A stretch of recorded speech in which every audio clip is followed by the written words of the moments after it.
Guys, this is Lauren Hollis from NOI Education Services, and today I am answering the question, do I have to accept every student?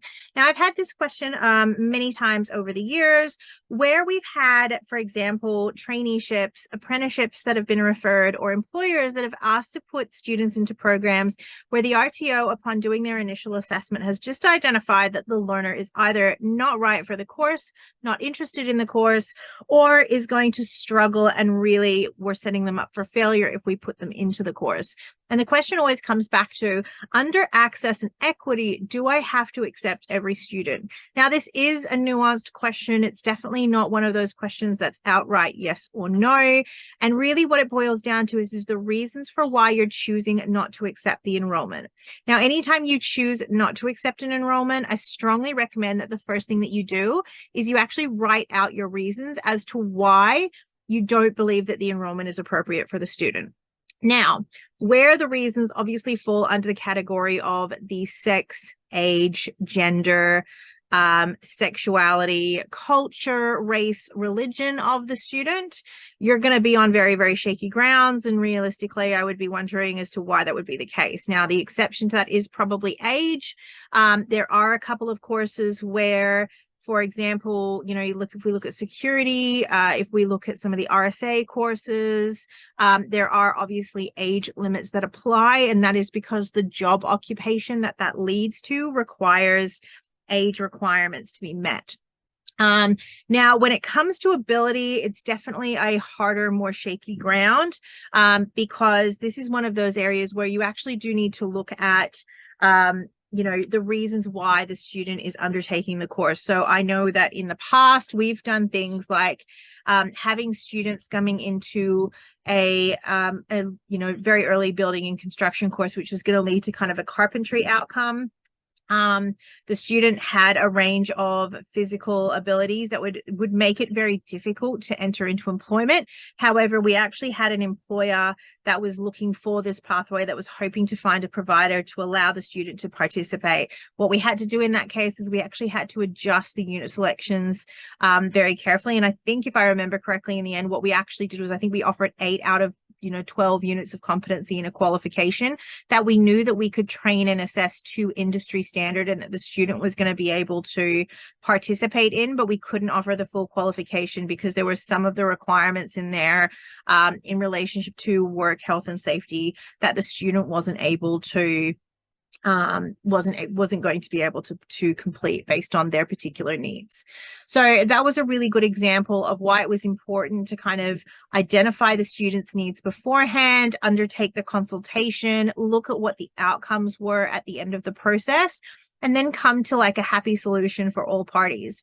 And I've really never been involved in this circumstance before where when we have said no to a student, that the student has not understood our reasons for doing that and has become overly upset in that. If it comes from a place of goodwill, of like actually wanting to make sure that the student is going to be safe throughout the course, that they're actually going to be able to participate in industry, then it's definitely a worthwhile discussion to have. So some examples of this are obviously things like police clearances, when you're going to be going and doing anything in relationship to, community services, early childhood care, things like that. We make sure that students are eligible to have it beforehand.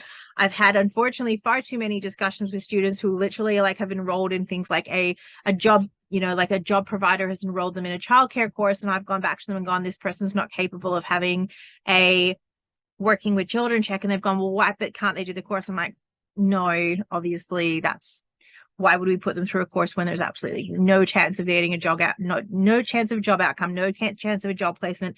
They're clearly not a suitable person for this particular course. Other issues have been things like in telecommunications. I know that being able to tell, being colorblind is really something that's going to be very, very limiting, because you obviously need to be able to tell the different colors in order to be able to do the job accurately. So unless you had a way to overcome that, that would potentially be something. One of the things that I do very, very strongly recommend to our CRI-COS providers who offer commercial cookery is I actually make sure that they understand that in order to participate in the qualification, you have to eat all sorts of different types of foods as a chef.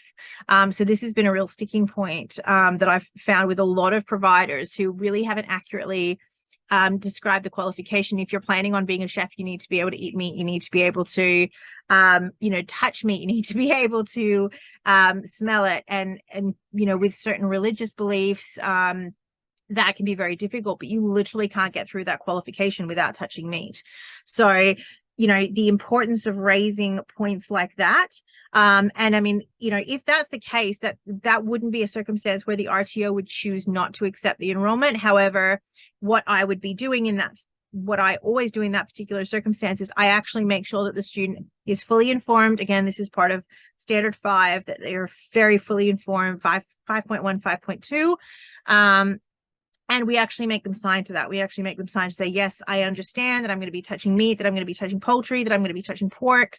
And I'm able to do that as part of the course. So, some of those sorts of things, again, a lot of what this boils down to is really just, are you actually informing the students? And a lot of students will opt out if they know that there are things that they can't do. So, as I said, yes, you can. Yes, there are circumstances where you can definitely say, no, I can't accept the enrollment.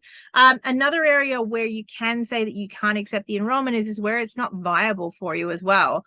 So, for example, there might be an employer that requires a course to be delivered, and they want 3 students in the course, and they want it over a certain period of days. You as the RTO have the right to go to them and say, well, we can deliver that. We can only deliver that at this price.